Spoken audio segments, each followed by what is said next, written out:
vamos lá. Hoje o objetivo aqui é a gente falar de dívidas, né?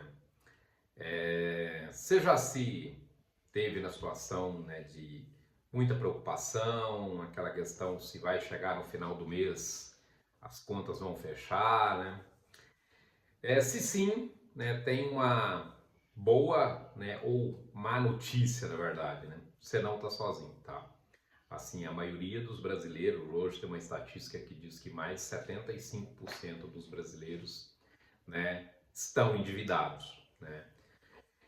E a dívida não controlada, né, ela vai gerar muitos problemas, né? Ela vai gerar questões aí emocionais, vai gerar improdutividade e entra até naquele ciclo vicioso aí que a pessoa vai ter cada vez mais dificuldade, muitas vezes, ali de gerar receita, ela vai começar a piorar a condição dela de crédito, vai ter que captar, às vezes, empréstimos cada vez mais caros, né? E ela pode entrar aí nesse ciclo vicioso, né? Nesse ciclo ruim, né? Agora, a dívida, né? Não necessariamente ela é ruim, tá? E aqui a gente vai separar em dois cenários, né? A gente tem a dívida ruim e a gente tem dívida boa, sim, né? Às vezes muita gente pode achar estranho, mas sim, né? A gente tem.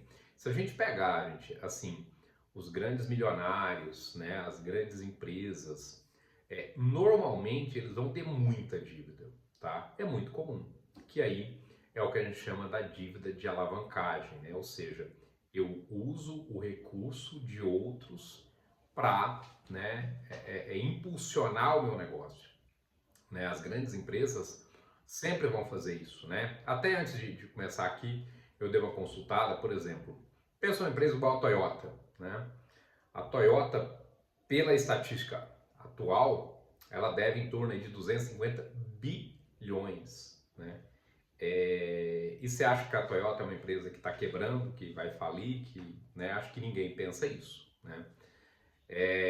Mas, muito provavelmente, ela está usando isso para alavancar o negócio, né? E pessoas também podem fazer isso. Se a gente for pensar, né, como é que uma pessoa fica rica, né? Se ela não veio, né, se não for por herança, por alguns fatores assim, né? Ela tem que ter uma multiplicação da riqueza, né? E se a gente for pensar em multiplicação, se a gente for pensar só em... É lógico, gente, assim, existem fatores bem atípicos, né? Se acertou numa empresa unicórnio e ela cresceu assustadoramente, você tem pontos fora da curva, né? Mas vamos pensar assim, num cenário normal, vou investir no mercado financeiro, por exemplo, né? Esse processo ele vai ser muito lento, né? Principalmente se eu for usar só aquele recurso, né, que eu tenho ali, que eu começar. Então, o que as pessoas fazem? Alavancagem, né? O que é alavancagem, né? Eu uso o recurso de terceiros, né, para o meu negócio, Só que assim, o que é a questão da alavancagem, né? Eu tenho que sempre conseguir rentabilizar aquele recurso acima do que eu pago de juros, né? O segredo aí é nesse sentido. Mas se eu conseguir, então pensa assim, uma empresa, né, que ela tem ali um ROI, né, um retorno ali do investimento, por exemplo, de 20% ao ano. Se ela pegar um empréstimo a 10%, isso é excelente. Para o negócio dela é excelente. Então concorda que ela pode sim endividar, ela pode sim alavancar, né? Porque ela vai ter capacidade de pagar aquilo. Por quê? Porque ela consegue rentabilizar aquele recurso, né, acima do que ela paga. O problema é que normalmente né, vamos dizer assim, os meros mortais, as pessoas que têm realmente aquela dívida ruim, é o contrário, né? Primeiro que ela não pega aquele recurso para rentabilizar, né? Ela vai pegar aquilo para pagar uma dívida, para usar ali para as necessidades do dia a dia dela.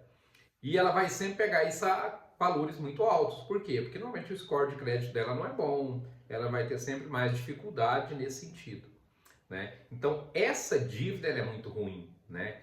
Então, essa dívida de consumo, né, o que o mercado chama da dívida de consumo, ela é péssima. E aí essa a gente tem que cuidar dela sim, né? Mas tem também, né, possibilidades alternativas, né? Primeiro o seguinte, o primeiro, condição, né, para você ter uma mínima estabilidade financeira é você gastar menos do que você ganha, né? Então, você tem que de alguma forma, seja reduzindo gastos, ou seja, ganhando mais, né? Você tem que gastar menos do que você ganha, né? Você tem oportunidades de negociação, por exemplo, você tem mudança de tipos de dívida, né? Se a gente pensar numa dívida de cartão de crédito, dependendo aí do banco, ele pode chegar a 20% ao mês, né? A gente consegue aí minimamente no mercado, investimentos aí a 20% ao ano, às vezes, né? Dependendo do tipo, por exemplo, se a gente pensar num financiamento imobiliário, por exemplo, na maioria dos casos ele é uma dívida boa, porque assim, mesmo com juros mais altos hoje, você vai conseguir aí, né, investimentos imobiliários na faixa aí de 12, né, talvez por cento ao ano hoje, né? Então, não é uma dívida ruim, se a gente for pensar nesse sentido, né? Talvez você facilmente a gente conseguiria rentabilizar, né, esse recurso acima disso, tá?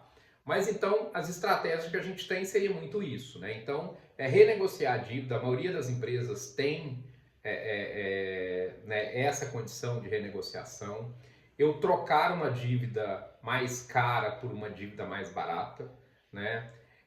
Eu buscar fontes de renda que talvez seja o mais interessante, né? Eu buscar novas fontes de renda, né? Eu reduzir, mesmo que temporariamente ali, né, o meu custo de vida, porque isso, né, a gente é matemática, né? Você não vai conseguir fechar uma conta, né, financeira se você gastar mais, né, do que você ganha. Isso aí é o mínimo, né? Então vamos lá, né?